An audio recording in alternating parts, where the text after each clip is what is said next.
Students, आज हम पढ़ रहे हैं अपना हिंदी व्याकरण का क्लास 8 का लेसन नंबर 12 जिसका नाम है कारक। तो आइए प्यारे बच्चों शुरू करते हैं। संज्ञा अथवा सर्वनाम के जिस रूप से उसका संबंध क्रिया के साथ जाना जाता है उसे क्या कहते हैं प्यारे बच्चों? कारक। संज्ञा अर्थात संज्ञा या सर्वनाम के जिस रूप से उसका संबंध क्रिया के साथ हमें पता चलता है उसे क्या कहते हैं? कारक। नीचे कुछ वाक्य दिए गए हैं, इनको ध्यानपूर्वक पढ़ेंगे और समझेंगे। राम ने रोहन का काम किया। गुरुजी ने पांडवों से प्रश्न के उत्तर पूछे। उपरोक्त में ने, का, से आदि कारक के चिन्ह हैं जो संज्ञा या सर्वनाम, क्रिया, कर्म इत्यादि के परस्पर संबंध जोड़ रहे हैं। यदि ये चिन्ह न हो तो वाक्यों का अर्थ ठीक स्पष्ट नहीं होता। इन चिन्हों को कारक चिन्ह या कारक विभक्ति कहते हैं। आगे देखते हैं प्यारे बच्चों कारक के भेद। कारक के 8 भेद होते हैं: कर्ता, कर्म, करण, संप्रदान, अपादान, संबंध, अधिकरण और संबोधन। तो आइए प्यारे बच्चों इनको 1 बाय 1 इनकी परिभाषा और उदाहरण के माध्यम से समझेंगे। पहला है कर्ता कारक। कर्ता का अर्थ है करने वाला। संज्ञा अथवा सर्वनाम शब्दों के जिस रूप से क्रिया को करने वाले का बोध हो उसे कर्ता कारक कहते हैं। इसका विभक्ति चिन्ह ने है। कर्ता कारक परसर्ग रहित भी हो सकता है, जैसे बालक पत्र पढ़ता है, सीता ने खाना खाया। इसमें पत्र में परसर्ग सहित रहित है अर्थात इसमें इसकी विभक्ति नहीं है, और सीता ने खाना खाया इसमें विभक्ति क्या है? नहीं। नेक्स्ट है कर्म कारक। जिस संज्ञा सर्वनाम पर क्रिया का फल पड़े उसे कर्म कारक कहते हैं। इसका विभक्ति चिन्ह को है।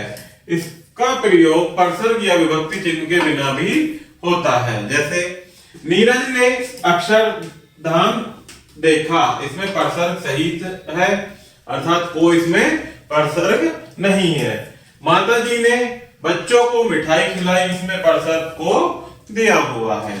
नेक्स्ट है प्यारे बच्चों करण कारक। संज्ञा या सर्वनाम के जिस रूप से कर्ता के साधन का बोध होता है अर्थात उसके माध्यम का बोध होता है उसे करण कारक कहते हैं। इसका विभक्ति चिन्ह से, के द्वारा या के साथ होता है, जैसे हम बस से कश्मीर जा रहे हैं। नेक्स्ट है संप्रदान कारक।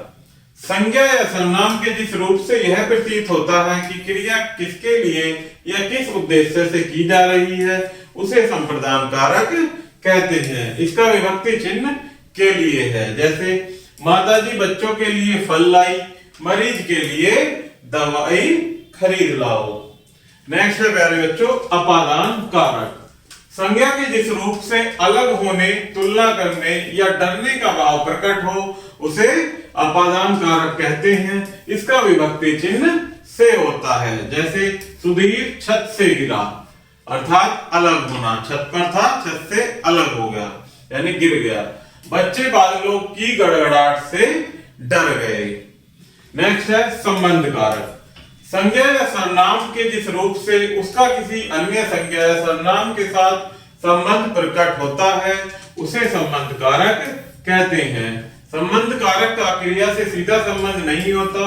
इसका विभक्ति चिन्ह का, के, की, रा, रे, री तथा ना, ने, नी होता है, जैसे मधु का घर जयपुर में है, शिक्षक ने सबको उपहार दिए। नेक्स्ट है प्यारे बच्चों अधिकरण कारक। संज्ञा या सर्वनाम के जिस रूप से क्रिया के स्थान का बोध होता है उसे अधिकरण कारक कहते हैं।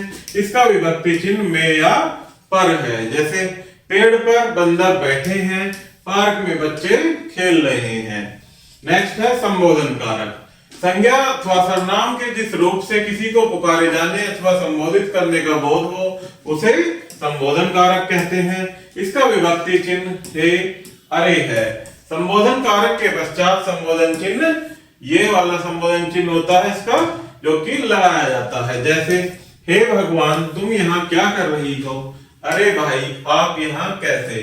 तो यहाँ अरे के बाद ये इसका चिन्ह भी लगाया जाता है। आगे देखते हैं प्यारे बच्चों करण कारक और अपादान कारक में अंतर।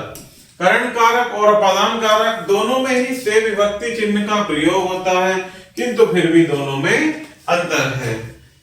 देखते हैं इनका अंतर, करण कारक और अपादान कारक। करण कारक के माध्यम से कर्ता काम करता है, जैसे अभिषेक कमरे से बाहर आया, वह बस से गया है। और अपादान कारक में तुलना तथा अलग होने का पता चलता है। अभिषेक राधा से छोटा है, वह घर से चला गया। इसमें क्या होता है, तुलना या अलग होने का पता चलता है। आगे देखते हैं कर्म कारक और संप्रदान कारक में अंतर। कर्म कारक और संप्रदान कारक दोनों में ही को विभक्ति चिन्ह का प्रयोग होता है, किंतु फिर भी दोनों में अंतर है। अंतर क्या है इनमें कि कर्म कारक में क्रिया का फल कर्म पर पड़ता है, जैसे शिक्षक ने विद्यार्थियों को मारा। नेक्स्ट है संप्रदान कारक में कर्ता देने का कार्य करता है, जैसे शिक्षक ने विद्यार्थियों को ज्ञान दिया। आगे पढ़ते प्यारे बच्चों, अध्याय संक्षेप। संज्ञक अथवा सर्वनाम के जिस रूप से उसका संबंध क्रिया के साथ जाना जाता है उसे क्या कहते हैं, कारक। नेक्स्ट है कर्म कारक में क्रिया का फल कर्म पर पड़ता है और संप्रदान कारक में कर्ता कुछ देने का कार्य करता है। नेक्स्ट है अपादान कारक अलग होने का बोध तथा करण कारक साधन का बोध कराते हैं।